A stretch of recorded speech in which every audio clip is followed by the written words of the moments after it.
for the first time, for the last time, until the next time. Now, what do I mean by this exactly? I'll let you know in a minute. But first, I'm John Wrighton with my review of WWE Raw, as well as my WWE Survivor Series War Games 2024 predictions. So, why am I reviewing Raw after taking a brief sabbatical? I decided to do it just for fun, because I also wanted to Human Centipede it with my War Games predictions, and also, I might not review any Raws until their debut on Netflix. A few reasons. The next 2 weeks, I have 2 straight mystery movies, and then we get to the holidays, and I got a lot of projects. So here are the 2 WWE reviews that you're going to get for sure. War Games and Saturday Night's Main Event. And SmackDown reviews, I don't know. I am happy that CM Punk is back, as well as the Wiseman Paul Heyman. So, realistically, guys, I just wanted to get this out and just get a few thoughts out. But I do want to say before I dive into this, for those who celebrate, I hope you have a terrific Thanksgiving. Spending time with family, whether by blood or otherwise. You don't need blood to be family. I hope you have a terrific Thanksgiving. And if you have to spend it on your own, just remember there are people out there that do care. So, they were in the Desert Diamond Arena in Glendale, Arizona, 20,000 seating capacity, 13,000 people according to WrestleTix. Go home show for War Games. They did tape SmackDown for this week, last week. That's a bit confusing because wrestlers should be able to spend time with their families. And to be perfectly honest, Endeavor, they're making oodles and poodles and goodles of money, so they have no reason really to worry all that much. And I do want to say also that next week's Raw is taking place in Everett. No, I will not be going. 1, prices. 2, no, I just don't want to. So, Joe Tessitore is very good. The talents arrive. Also, Nia Jax. Nia Jax, the overstuffed sack of shit that does not deserve to be champion. They can't do anything right. Whatever. Here's Gunther. Jackie interviews him. And we see last week that Gunther tried attacking Priest. That didn't work because Priest used his street smarts to knock Gunther down. I have the advantage. I have the higher ground.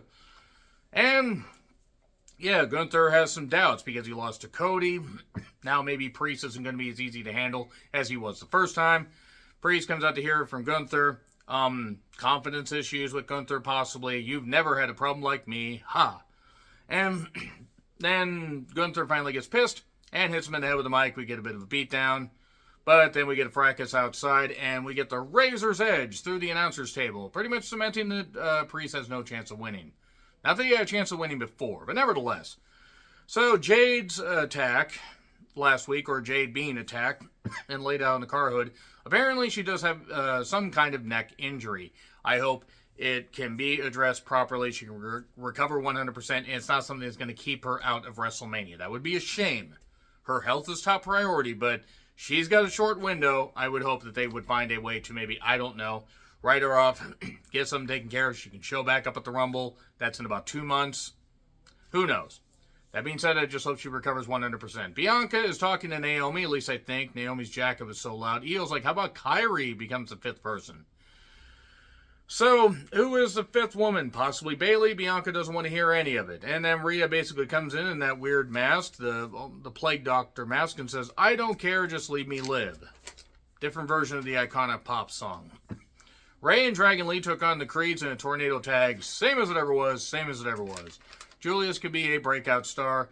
And Dragon did some great diving, more like Dragon Leap. And then the ref got in the corner. Gable twisted Ray's mask around. I haven't seen that spot done a lot. And a roll-up wins it. Don't worry. The only roll-up finish we'll have. So, yeah, the Creeds win. American Made's totally dead. American Made. So, recast of Heyman and Punk coming back. And Finn says, well, you know, guys, you know, we have to get down to business. Then Truth comes in and basically says, we're not a family. Thanksgiving is off. By the way, every time I see Judgment Day, I think of Randy Newman's Short People. Except for Liv. The Liv Dominic stuff is working, but they're going to have to dissolve Judgment Day at some point, because it's just not working. I'm sorry, it's not. They're goofy. So, then Bronze Breaker, because he's so goddamn tan, took on Kaiser in a pretty good match. Braun apparently decided he was just going to come within a angel hair pasta noodle away from busting his goddamn ribs on that announcer's table bump. Kaiser targeted the ribs. Sheamus showed up, and we got a DQ. Then we got a fracas between all three of them with security and officials coming out. And we're going to get a three-way match at Survivor Series. Oh boy, my favorite. It makes sense given what they've been doing. Kaiser interfered in the Sheamus-Braun match, so okay, whatever. So far, so adequate. It's more SmackDown recaps. Dear God, Kathy, my goodness, with respect. My God. Zayn and the Usos cut a promo. And, oh yes, there's going to be a Women's Intercontinental Championship on Raw after they're going to have a U.S. title for the women on SmackDown. Just pick good champions. Or initial champions, at least. What they didn't pick was new champions for the next match. The Warriors lost to Finn and Mini Finn. Eric got targeted because he came back from a neck injury. Thivar came back from something, and I forget what. And Judgment Day runs in, and we get another roll-up. That's good. We haven't had a roll-up since the first match on this show. The tag division is dead. New Day are going to celebrate 10 years, and then they lost to Alpha Academy. And then Xavier and Kofi did proceed to throw some good bars at each other, as the kids say. I don't think the kids say that. You know, they're like, there's a reason that we don't let you call the shots. You're too reckless. I'm the reason you became champ, Kofi. And he's like, you know, you talk about becoming champ and everything. You pissed it away, you know, in 6 seconds against Brock Lesnar. I defended you and this kind of stuff. And, you know, you still haven't become a singles champ. You know why? Because you're just not good enough. Ooh. Sick burn. It was a good segment. I mean, I would encourage you, if you guys don't watch anything else on this show, like, at least watch this clip. Watch that clip. Because that's actually pretty good. I can't encompass it, but they got some pretty good bars.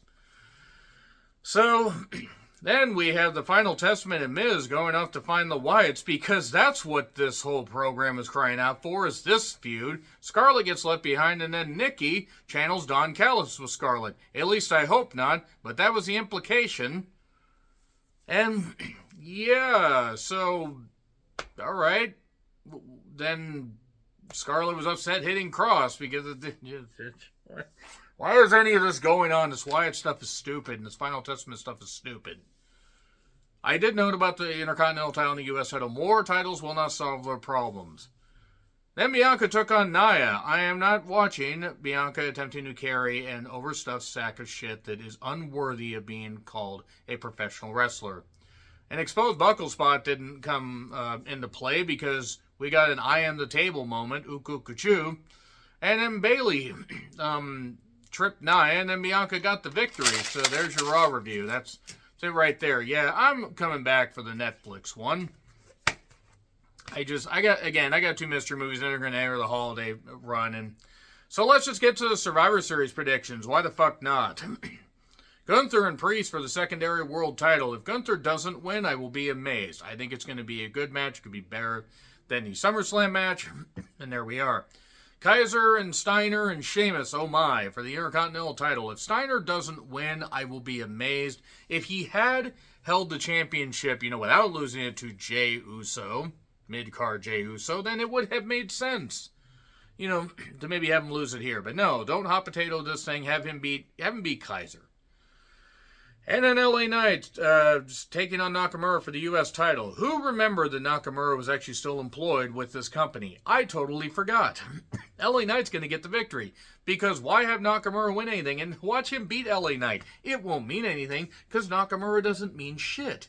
And he's going to be part of a Noah wrestling show. So I think for their new year, I think like the first show they run. So Nakamura might as well go in there with all the momentum of a corpse.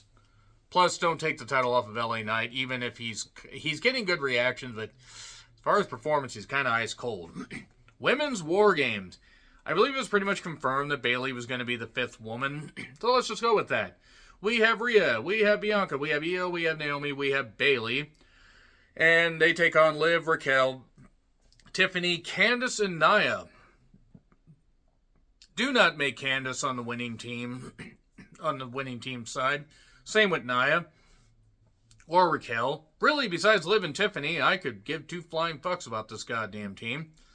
Rhea's team should win. Why? Because you have to continue something, you have to build something, and given the fact that give Rhea something, Liv doesn't need to take the fall. Don't have Liv take the fall. Have Candice take the goddamn fall. Or have Nia take the goddamn fall. Have her fall off the goddamn cage through the goddamn announcer's table and cart out of the company for all I care. Strip her of the title and give it to somebody worthy. I feel they're going to bring in a whole bunch of weapons, though, and it's going to be completely and utterly pointless when you don't need weapons when you're surrounded by a goddamn weapon. Rhea's team will win, at least I think. Now, if Liv gets the fall and pins somebody, I'm all for that. I just think they're going to have Rhea's team win. Men's War Games. Roman's Bloodline and Punk with Heyman taking on Solo's Bloodline with Here Comes Bronson. Tangaloa's on one side. So and I know they changed his name. I'm fucking calling him that. He is going to take the fall. Why? Because he's basically the idiot of the group. I mean, I'm not even saying he is. It's just he's the guy that could take the fall and that the Solo's team won't lose any momentum. Plus, if they brought Rollins in, it would have made more sense for Rollins to maybe, get a victory over Bronson or do something. I mean, like, Punk being involved just pretty much assures that Roman's bloodline has to get the victory. Now, Heyman could end up turning on them on the next SmackDown. I don't know. That really is it for the predictions, because I think Roman's bloodline is going to get the victory. Now, if Heyman betrays them, I don't know how well it's going to resonate, only because you need to add a new wrinkle on TV. I think Roman's bloodline needs to get the victory here, considering on the Saudi show, Solo's team got the victory. So that's it. What are your predictions? Let me know. And by the way, again, I hope you all have a terrific Thanksgiving, however you celebrate, whether you stuff a turkey, whether you stuff your significant other like they're a turkey. Just make sure you don't base too much or you'll go blind. And that's it. So, yeah, agree, disagree with what I said. Like, share, subscribe. Twitter handle, for now, in the description, as well as Letterboxd and Blue Sky handles. I'm John Ritland. I'll see you soon.